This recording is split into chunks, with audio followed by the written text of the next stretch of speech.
מעין עולם הבא, יום שבת מנוחה, כל העמיתן בה יזכו לרוב שמחה.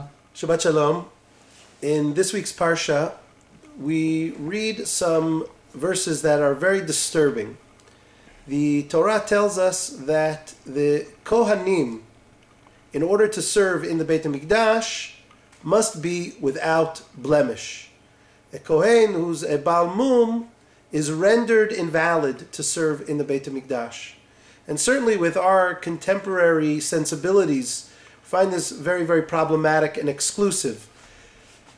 The Rambam, in his Guide for the Perplexed, in the Moreh Nevuchim, gives us an explanation, an apologetic explanation that satisfies some of these sensibilities.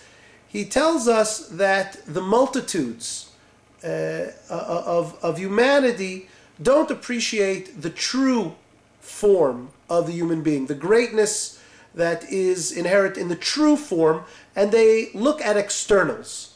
And because some people would be distracted and think less of the service in the Beit HaMikdash, if there were Baalei Mum, if there were human beings who had these deformities, I should say, serving in the Beit HaMikdash, it would lower the impression of the divine service. And so Maimonides says, because of that, the Torah forbade the Baal Mum to serve in the Beit HaMikdash.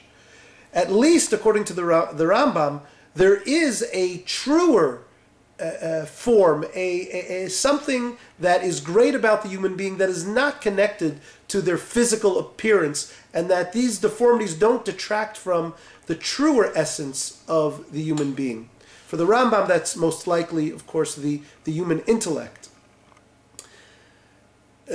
This apologetic explanation of the prohibition of Baalei Mum serving in the Beit HaMikdash makes me wonder, is that really true? Is that really the concern of the Torah? Was this something really that is secondary, but the Torah had to address?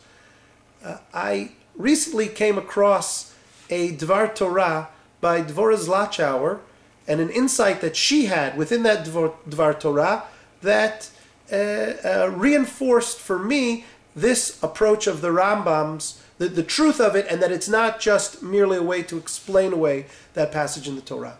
What Dvorah Zlachauer noted is that in the Torah, an animal that is a Baal Mum is set up against the animal that is tamim, that is perfect or pure.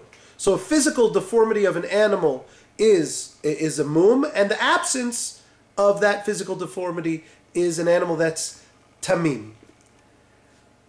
While the Kohanim, who have some sort of deformities, are referred to as Baal Mum, there is no opposite term applied to the Kohen, to the human being who lacks these deformities. There's no term applied to him as tamim.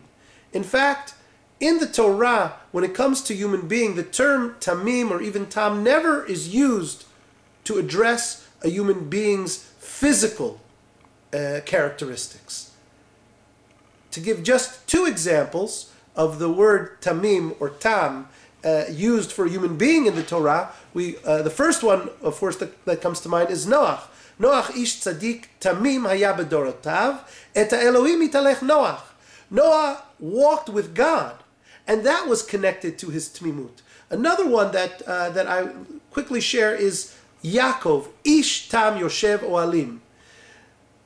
Jacob was tam, connected, of course, to the word tamim. He was pure or simple, and it had to do with the path in life that he chose. Yoshev oalim, he dwelt in tents. For a human being, perfection or purity is not connected to how we appear, to how we look, but it's all about who we are on the inside, something eternal, and the path in life that we choose to follow.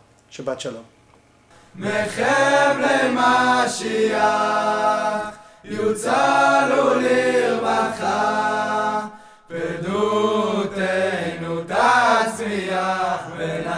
יגון ונחה